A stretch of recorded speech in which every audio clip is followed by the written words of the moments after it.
The Shower by Hwang Soon-won. As soon as the boy saw the girl beside the stream, he realized that she must be the great-granddaughter of Master Yoon. She had her hands in the water and was splashing it about. Probably she had never seen a stream like that in Seoul. She had been playing with the water in the same manner for several days now, on the way home from school. Until the previous day, she had played at the edge of the stream, but today, she is right in the middle of the stepping stones. The boy sat down on the bank. He decided to wait until she got out of the way. As it happened, someone came along and she made way. The next day, he arrived at the stream a little later. This time he found her washing her face, sitting there in the middle of the stepping stones. In contrast to her pink jumper with its sleeves rolled up, the nape of her neck was very white. After washing her face for a while, she stared intently into the water. She must be looking at her reflection. She makes a sudden grab at the water. Perhaps some baby fish were swimming by. There is no knowing if the girl is aware or not of the boy sitting on the bank as she goes on making nimble grabs at the water, but each time to no effect. She simply keeps grabbing at the water as if for the sheer fun of it. It looks as though she will only get out of the way if there's someone crossing the stream, as on the previous day. Then she plucks something from the water.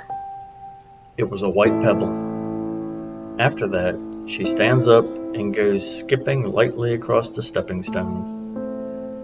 Once across, she turns around. "Hey, you!" The white pebble came flying over. The boy found himself standing up. Shaking her bobbed hair, she goes running off. She took the path between the reed beds. Then there was nothing but pale reed heads shining brightly in the clear autumn sunlight. The girl would soon reappear on the far side of the reeds. Then he began to think she was taking a long time.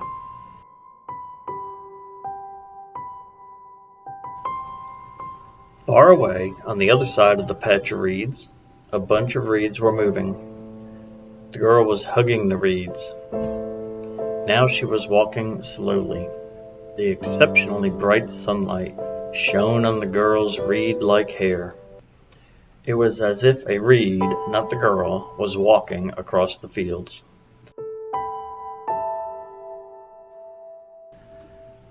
The boy remained standing there until that reed could no longer be seen. Suddenly he looked down at the pebble she had thrown at him. The moisture had dried. He picked it up and put it in his pocket. Starting the next day, he came down to the stream a little later. There was no trace of her. A good thing, too. It was strange, though. As the days without a sign of her went by, somewhere in the boy's breast a feeling of loneliness was growing. He got into the habit of fingering the pebble in his pocket. One day, the boy sat down in the middle of the stepping stones, just where the girl had sat playing with the water. He dipped his hand into the water. He wiped his face. He stared into the water. His darkly tanned face looked back at him. He hated it. The boy grabbed at the face in the water with both hands.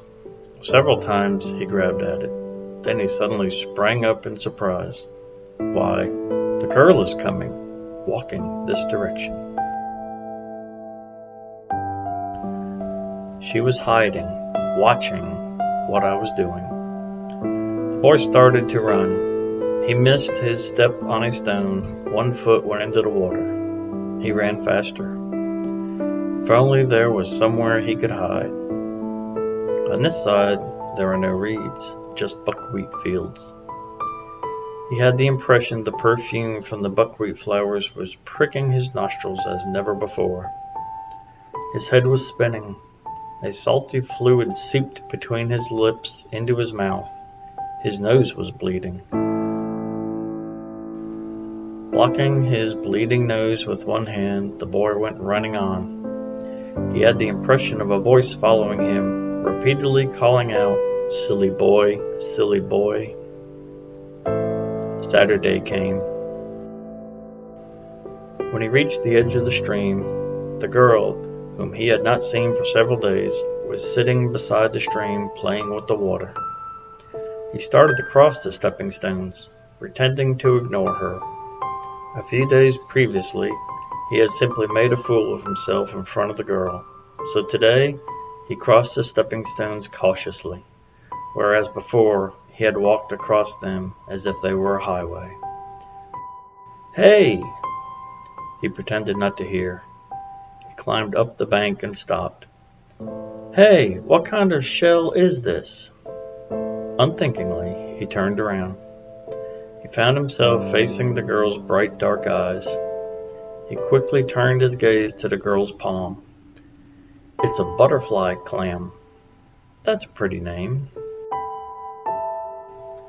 They reached the point where the path divided. From here, the girl has to go a mile or so downhill, and the boy 2 or 3 miles uphill.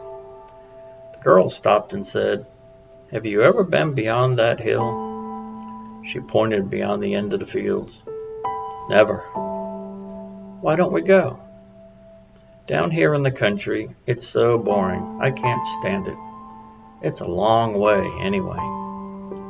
"How far do you mean by far?" "Up and so we used to walk a long way on picnics," the girl's eyes seemed to be saying. "Silly boy, silly boy." They took a path between 2 paddy fields. They passed close to where the autumn harvest was underway.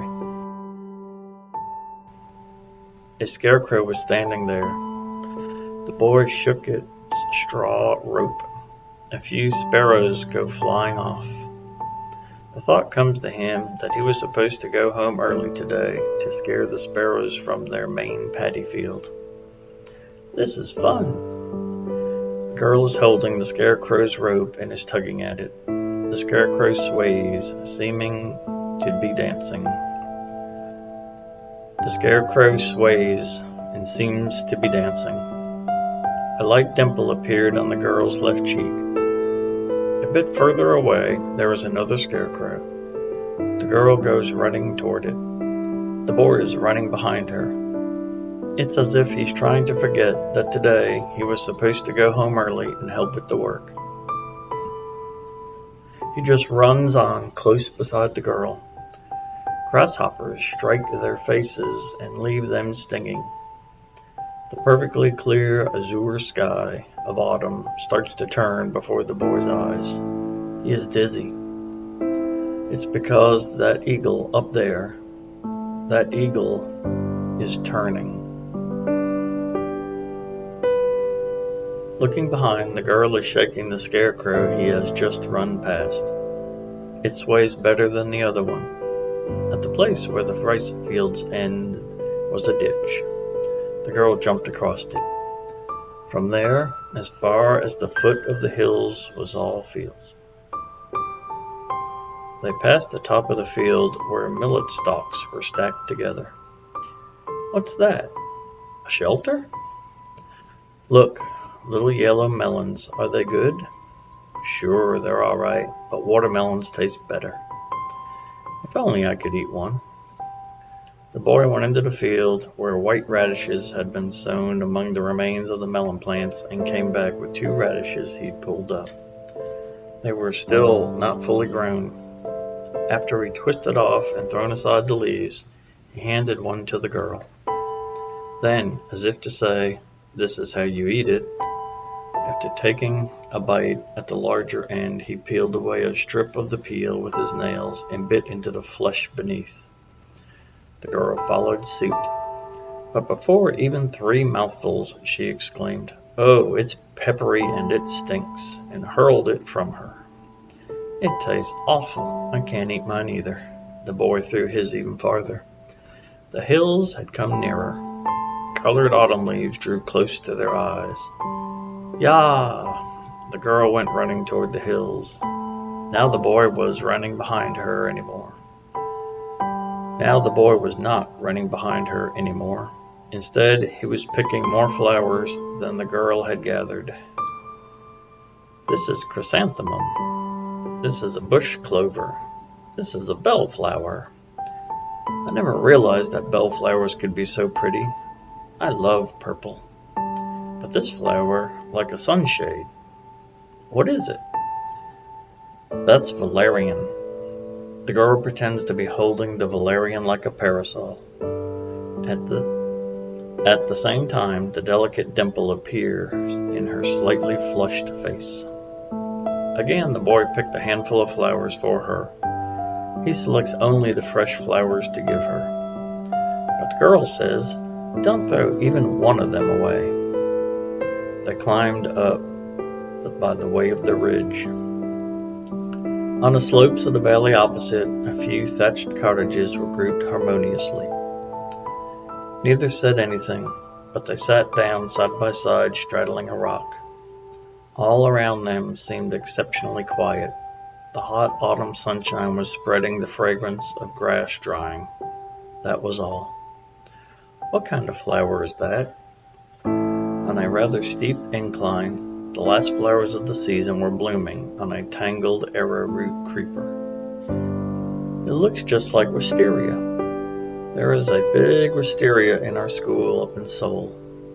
Seeing those flowers makes me think of the friends I used to play with underneath it. The girl stands up and heads for the slope. She seizes a creeper where there are many flowers blooming and starts to tug at it. It does not snap easily.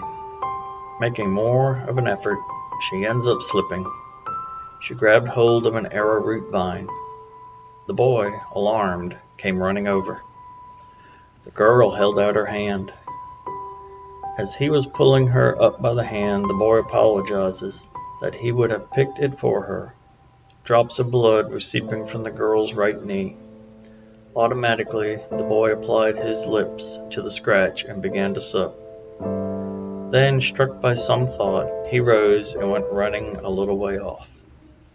Returning a moment later, out of breath, the boy said, "If you spread this over it, it'll get better." After he had spread pine resin over the scratch, he went running to the place where the arrowroot vines were and bit off with his teeth several that had a lot of flowers. These he brought back to her. Then he said, "There's a calf over there. Come on." It was a yellowish calf. It had not yet had its nose pierced with a ring. The boy seized the bridle tightly, pretended to scratch its back, and mounted it with a bound. The calf bucks and begins to turn in circles. The girl's pale face, pink jumper, indigo skirt, together with the flowers she is holding, all turn into a blur. It all looks like a great bunch of flowers. He feels dizzy, but he's not going to get off. He was proud. Here was something the girl could never imitate, that only he could do. "What do you think you're doing?" A farmer was coming up through the high grass. He leaped off the calf's back. He expects to be scolded. Suppose you hurt the calf's back by riding it, what then? But a long bearded farmer merely glanced once toward the girl, grabbed the calf by the halter, and said, "You'd best get home fast, there's a shower coming up." Indeed, a dark cloud is rising over their heads. They suddenly find themselves surrounded on all sides by noises. The wind blows past with a rustling sound. In a flash, everything around them turned dark purple. As they make their way downhill, raindrops can be heard striking the oak leaves. Big raindrops. The napes of their necks felt cool. Then, in an instant, a curtain of rain bars the way ahead. Through the rain, they could see a shack standing in a field. They would have to go and shelter there. But the pillars were all aslant, and the roof was all in tatters. He helped the girl up, pointing out a spot where the roof was leaking less. Her lips had gone blue. Her shoulders kept trembling. He took off his cotton jacket and wrapped it around the girl's shoulders. She raised her eyes and simply looked at him. She remained silent, letting him do as he wished. Next, he drew from the bunch of flowers she had been hugging. With those broken stems and crushed flowers that he spread under her feet.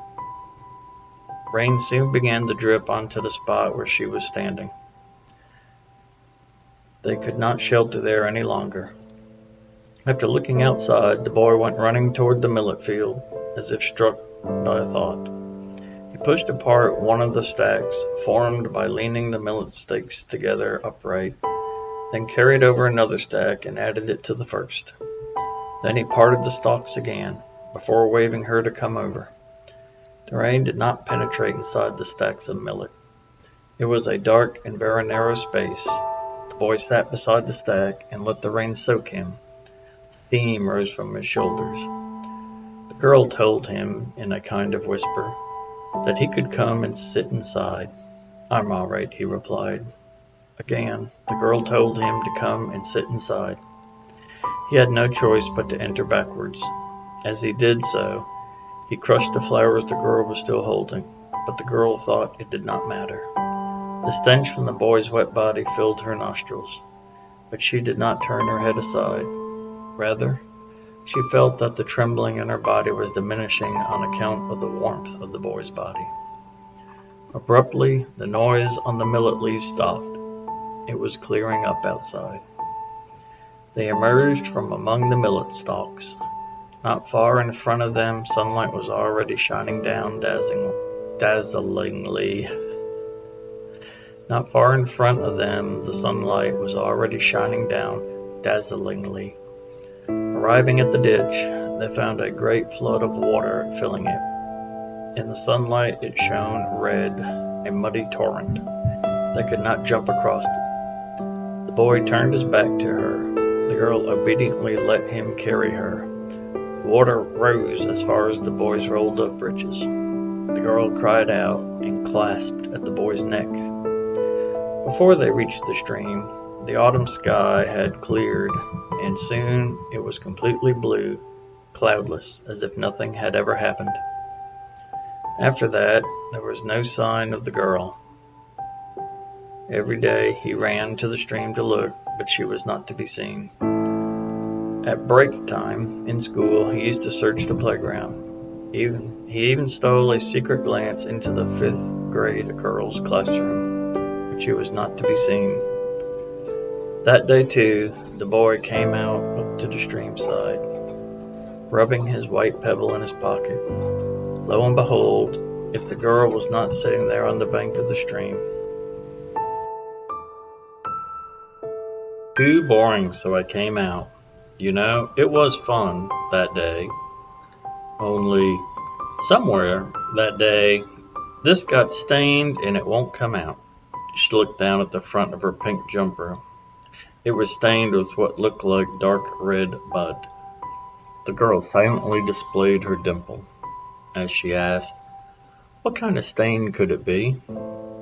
The boy was simply staring at the front of the jumper. "You know, I figured it out.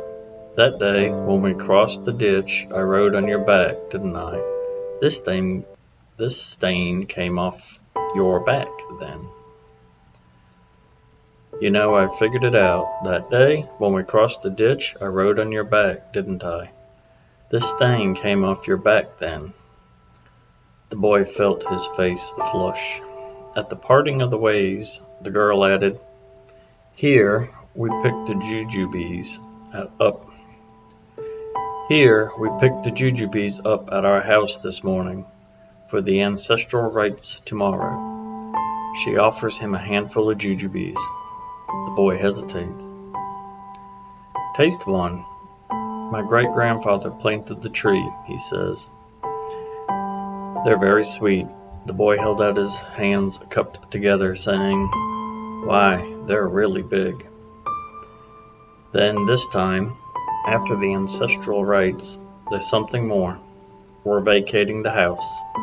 Before the girls' folk had moved down here, the boy had already heard his parents talking. He knew how Master Yoon's grandson's business and soul had failed, so that he was unable to return to his home. It looked as though their family house was going to pass into other hands now. For some reason, I hate the thought of moving house. It's the parents' decision, of course, so there's nothing I can do. For the first time, a sorrowful look came into the girl's dark eyes. On his way home, after parting from the girl, the boy found himself repeating countless times to himself, "The girl is moving house." He did not feel particularly regretful or sorrowful. However, the boy was unaware of the sweetness of the jujube he was chewing. That evening, the boy went in secret to old Dok Soy's walnut orchard. He climbed the tree he had singled out during the day. Then he began to beat at the branch he had singled out with a pole. The sound of falling walnuts was strangely loud. His heart froze. But the next moment, he was wielding the pole with unsuspected vigor. "You big nuts, lots of you. Come on, fall down, lots of you, fall." On the way back, he kept the shadows cast by the nearly full moon. In 2 days' time, it would be the autumn full moon. It was the first time he felt grateful for shadows. He stroked his swollen pocket. He did not care a bit about the saying that peeling walnuts with bare hands often brings up a rash. All he could think was that he must quickly give the girl a taste of these walnuts from old Dok Soy's trees, the finest in the whole village. At that moment, an alarming thought struck him.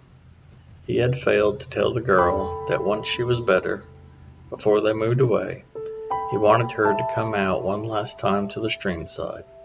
You fool, you fool. The next day, on returning home from school, he found his father dressed in his best clothes, holding a chicken. He asked where he was going. Without bothering to reply, his father weighed up the chicken he was holding. "Will one this size do?" His mother handed him a mesh bag. "It's already been clucking and looking for a place to lay for several days. It may not look very big. It must be fat." This time the boy tried asking his mother where his father was going. "Why, he's off to the house of Master Yoon over in the valley by the old school. He can use it for their offerings. Then you should take a really big one, that speckled rooster." At those words his father laughed out loud and said, "Hey, there's flesh enough on this one." The boy felt abashed for no real reason, so he threw his school books down, went across to the stable and gave the cow a good slap on the back as if he were killing a blowfly.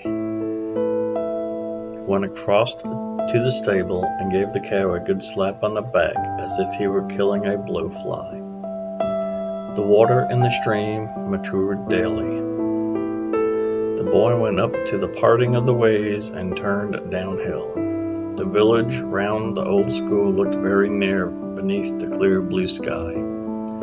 His parents said that the girl's family was moving to Yangpyeong the next day. There, they were going to run a teeny store.